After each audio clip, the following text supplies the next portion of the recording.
Hey everybody, welcome back to the Simeon Show, where we're giving a voice to the people. I am sitting here with writer, director, producer Brian Schodorf and executive producer Miss Afrika Porter, and we are talking about Chicago at the Crossroad. This is a documentary that has been an official selection at the ABFF Film Festival in Miami, which will be going down in a week.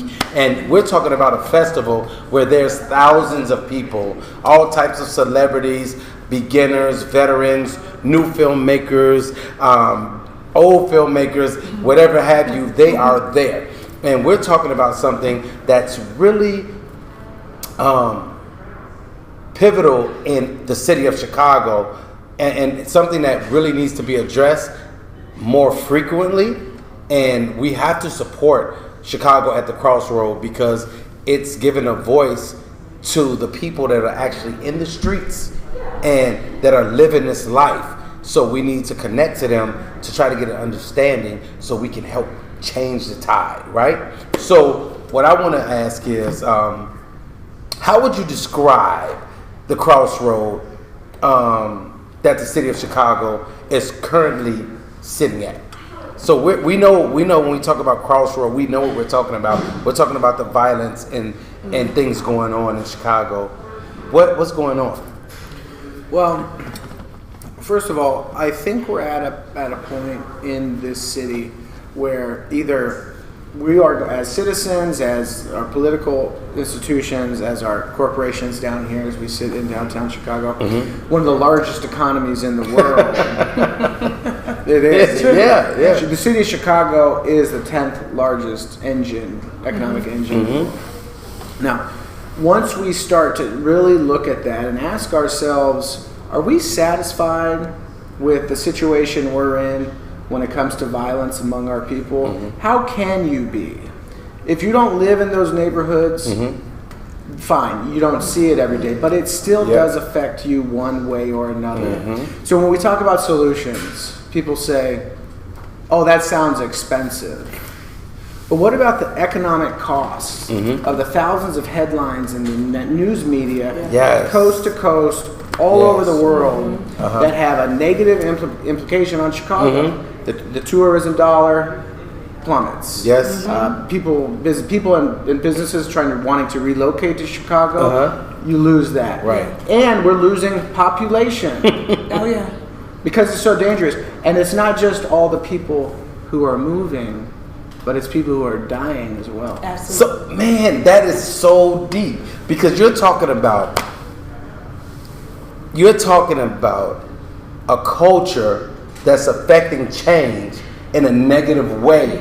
And I think the thing that hits home with me, Brian, and Afrika, is the fact that the majority of those cultures, it's the black and brown people. Oh yeah. And South and West Side. Yes, and we don't understand what I want us to understand is that when we decide that we're going to stop the foolishness and stop the madness, and if we decide to just come together and build, we would be so dangerous. And I'm talking about in a good way.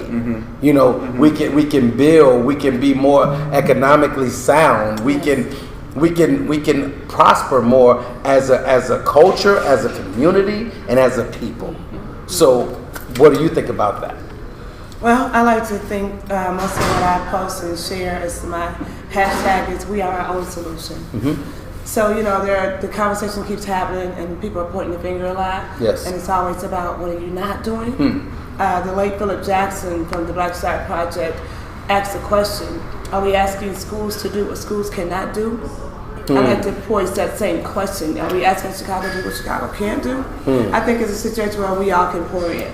Okay. And we all have to. We should be livid right now. Anyone that lives in Chicago, we should be outraged.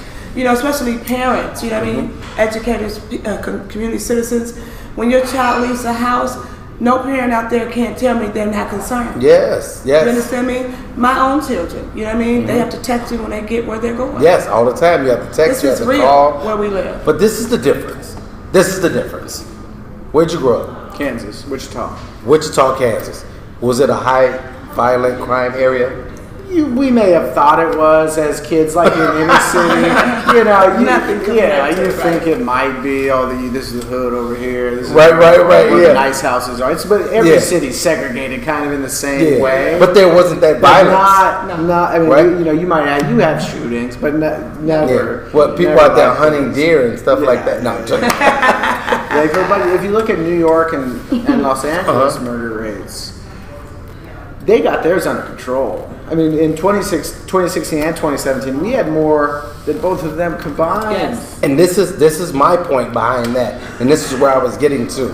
I strongly feel, me being an ex-cop, and me knowing the system, me working in the Chicago public school system, I feel strongly that if Chicago wanted to control the violence, I really think they could. And sometimes, and it's just me, these are my opinions, this is my voice. Yes. You can chime in if you guys want to, but I think that when something happens drastic to a cop or elected official or somebody high, they hit the ground running, they shut everything down, there's no crime, there's nothing going on, there are police on every corner. But when somebody gets shot on the west side, on the south side, over east, it's on to the next one. And there's so many that never get solved. That's right. And people are getting shot and getting killed. People are killing people and getting away with it, and no one's saying anything. 79% go unsolved.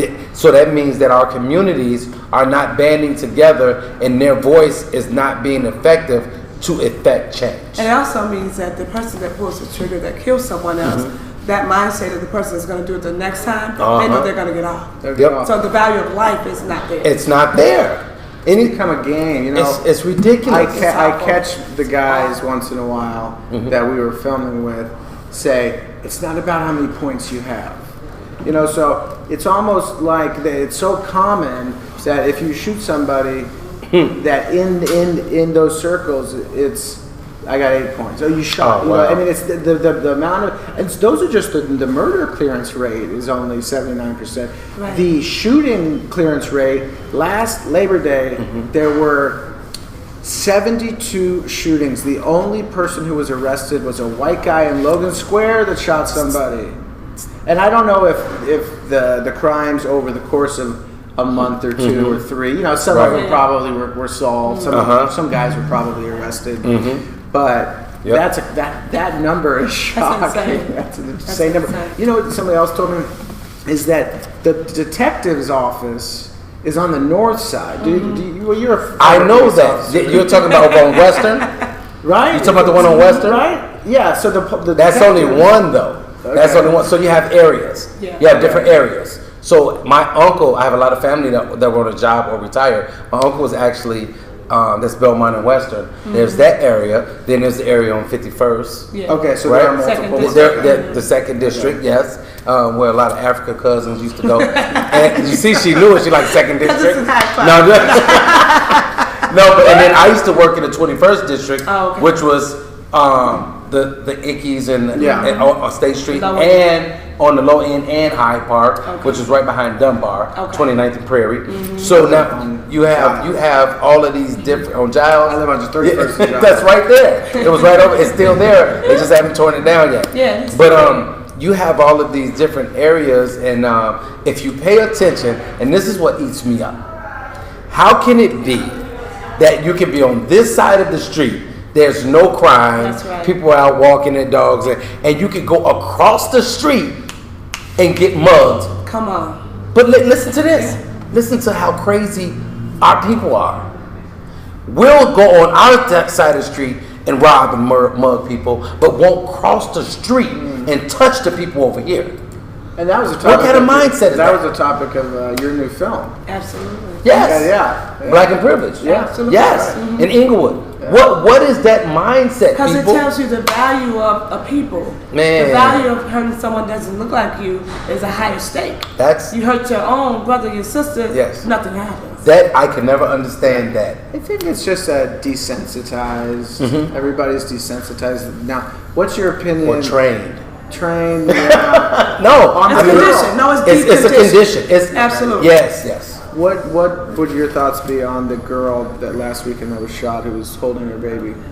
Oh, the one by the street. And people were filming and it. And they put it out, right? Nobody was helping. Yeah. So funny that you asked me about that. After the funeral today, my other best friend and I, Mike, we stopped by a place to grab some food. And they were sitting, and it was kind of uncomfortable for a second. It was all white people. Okay. And they had the TV on, and that came on.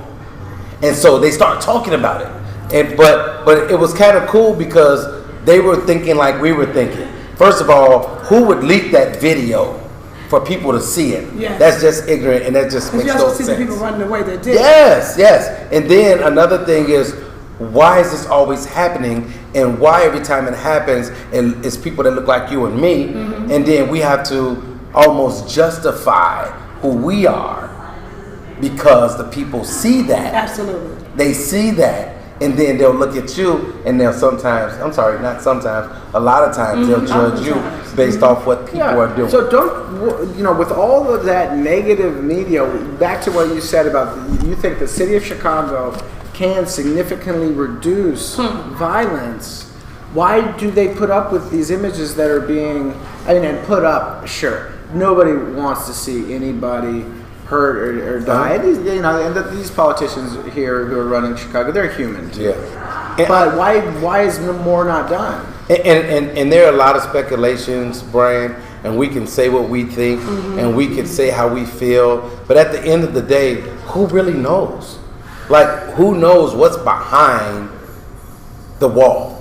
Who knows what they're talking about? Who knows why they're doing it? Why they will let this go, but then they'll lock the street down for this? Why? Who knows why? So why are certain communities thriving and others are not? So it doesn't take a rocket scientist. Unity. You know what I'm saying? They come together. Let me tell you like this. So up north, Yes. years ago they did this research and we have protests all the time.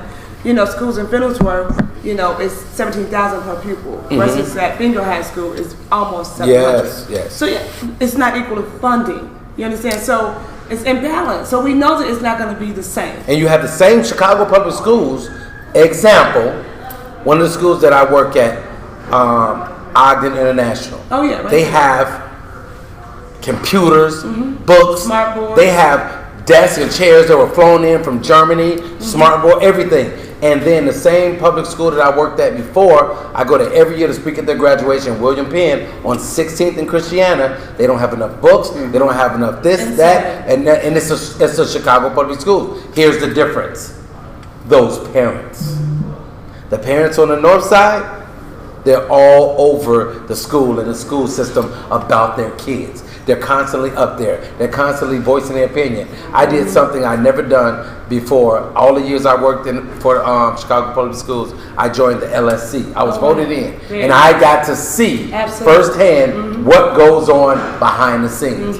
It's all about having a voice and using your voice in the community and the parents banding together. I guarantee you, when those parents talk, those people downtown, they listen. All of those are great points. We interviewed Amara Enya for our film, mayoral candidate, and she's in. Yeah, Amara. And so Amara said, it's the communities who have are in the corridor of power. They control a lot of things that because money. Yes. Those representatives, those local, state. Congressmen and legislators, the mayor is almost beholden to them because the people in those communities are the ones who are writing the check. Absolutely. Yeah. So the construction companies, the corporations, absolutely. They're the ones writing. Oh, one more thing. So I did a project for Rahm Emanuel's office, and it was 6 schools that he wanted to tout for. Building new annexes, redevelopment, new gymnasiums. They were all schools that didn't need them. I mean, Walter Payton Prep. Oh yes. They got a brand new gym. All of these different schools that they were good schools already. But what about the other ones in the city? And that's where we're missing it. And it's so cool, your documentary, right? It gives information, and say that you share information in your documentary that may not be common knowledge amongst the citizens of Chicago. No. So the citizens of Chicago, people watching this, we have people watching from everywhere, really. We have people out in St. Martin, out in Vegas and California, but the people in Chicago, what is it, like how far, like the feedback, and then let me ask you this, how far back do you have to look to find the moment or those moments that that may have sent Chicago down this road? Like, where did this start? Yeah. So we look at two different eras specifically, 1920s through about the 50s, because the northern migration took place in two different eras, broken up by World War II. Okay. So you had, Mississippi, Louisiana, Tennessee, and different states migrated to different cities. Yes. Some went to Detroit, some went to Los Angeles if you were on that side.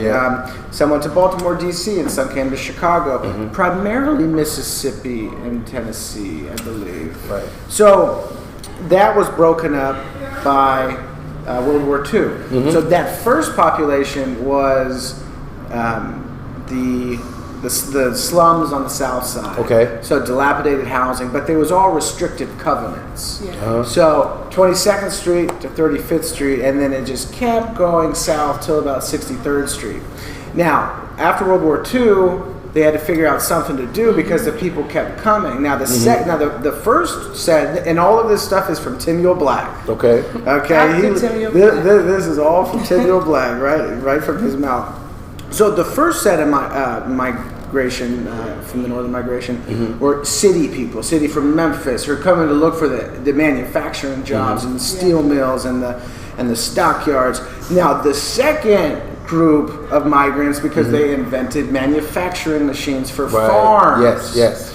So now these are rural people with a lot of children. Okay, there are a lot of children out there, and who were still in the Jim Crow world of the South. Right. So they still work in the fields, and you wanted to have a lot of children, and we could go out and do the yard work, farm work. So once they start coming, they're like, well, we got to do something, and we can't let all the black people resegregate everywhere we want to go. Right. So now this would be de jure segregation, which is that's when the government stuck their nose in and built. Well, let's clear the slums. Okay. And we'll build these high-rise public housing. Yeah. Now the couple problems with high-rise public housing. One, it was not built for this many children. There were too many children because they built 3, 4, and 5 bedroom apartments. Oh, wow. Now, the second thing that went wrong was the funding model for high-rise public housing was based on income from tenants. Okay. Now, once the manufacturing jobs went to non-union states in the South, we started closing Sears. We started closing the stockyards. So by the 60s and 70s, these middle-income African-American families and some white families had mainly the white families moved out to do the white flight to the suburbs. When they built the highways, now all of the dentists and the doctors and and those type of African Americans attorneys left the projects because they had the means. Public housing was never meant as a long-term solution to live. It's almost like welfare. I always say welfare is just until you fare well. Correct. So it's a means of assistance until you get on your feet. And because there's something that a lot of people don't know and a lot of people do know. There are people that were wealthy or that had really good jobs, lost their jobs, and they had to get on welfare, white, black, or indifferent. It didn't matter. So we could talk all night. Hold on, I gotta finish this. Go ahead. So once the manufacturing jobs left, now when the people with the means moved out, you're left with poorer people, and their income was meant to maintain the building. So now you're left with low-wage people. You can't maintain the building with many children, and that's when the welfare policy comes in. That says the father cannot live in the house. You cannot receive the government welfare if the father lives in the house. Now the father leaves the house. Now you're left with all these kids with few fathers. And I'm not saying fathers weren't around, but fathers Well, it was were. designed to. Yeah, they were. It was designed to break up the That's home. Now you're talking about the family structure, the discipline, and that family, that love, and that togetherness. Now it's not there. And it was even like in slavery, they were always ripping the kids apart from the mom and the dad, or taking the dad. It's all. It comes full circle. If you tell somebody your rent's going to be $300 a month if he lives with you, the father lives with you, or he can't live, or you can't even move here at all, or he's got to go and your rent's $20 a month. What are you going to do? That sounds like a pretty good meal to make. Listen here, Johnny. What I need you to do is just come by sometime. Right. Every day. We're going to have to figure this out. Yeah. And then what happens is now Johnny I ain't at home every day anyway, so now he over there, and then it's a whole mess. But this whole thing is so cool. And as we wrap up, I want to ask you guys, I want to say this. So there's no doubt that the documentary is full of information, and there's a plethora of information that you've given us and that you've shared with us, and I'm so glad and thankful for it. But how did you, the last thing I want to ask you before we get out of here is something that a lot of people need to know and that I want to know. This information that you get, besides the the people that are giving you, like the interviews that the people that lived it, the information that you're giving us, where do you guys get your information from? Where are you collecting this data? First-person accounts. First-person accounts of people in the street. First-person accounts of people who have lived it. Okay. First-person account right here. Yes. Who goes back generations. Well, you don't. Excuse me. Well, my family. Your Her family family does does, yeah. through activism. Her father, the great Reverend Porter, saved lives, and we're happy for her and for what he gave us. So guys, you've been watching the Simeon Henderson Show. I am sitting here with writer, director, producer, Mr. Brian Schodorf, and executive producer, Miss Afrika Porter of Chicago, at the Crossroad. It's going to be at the ABFF. That's the American Black Film Festival in Miami, one of the most prestigious film festivals in the world. It's world renowned. Everyone goes to it. There's so many films that you've seen in the box office at the big screen that started there. So many actors. And what I love about what Brian and Afrika are doing, they are using their God-given talents and their gifts to give a voice to the people. And not only give a voice to the people, but educate, motivate, and inspire the people. And that's what we're about here at the Simeon Henderson Show. So if you have any questions for them, you can always hit me up. And you can also find them on my page, or you might be their friends already. You can ask them whatever you want to ask them, and you might have an idea for the Simeon Henderson Show. You might want to give your voice to everybody and share your story. And before we get out of here, I want Brian and Afrika to leave us with your final thought about your project, what you expect it to do, and where you expect it to go from here. All right, I'll start and let you finish. Brian Schodorf, director of Chicago at the Crossroad, a 15-year endeavor into housing, violence, poverty, segregation in this city. And I want people to be informed, I want people to be advised, and I want people to know ways and solutions that they can get involved to not only make this city better, but to better yourselves and to be a better place for all of us, not to be too wishy-washy, but we're all in it together, so it's a collective effort. So we want to see Chicago thrive, and we want to see Chicago succeed. Absolutely. There you go. Afrika? Sister Afrika Porter of Africa Enterprises, executive producer on Chicago at the Crossroad, 20-plus year activist and advocate, educator and mentor in Chicago. For me, we are our own solution. So all of us have responsibility, all of us can be accountable, all of us can do something, all of us should do something, no excuses. We all have to live here.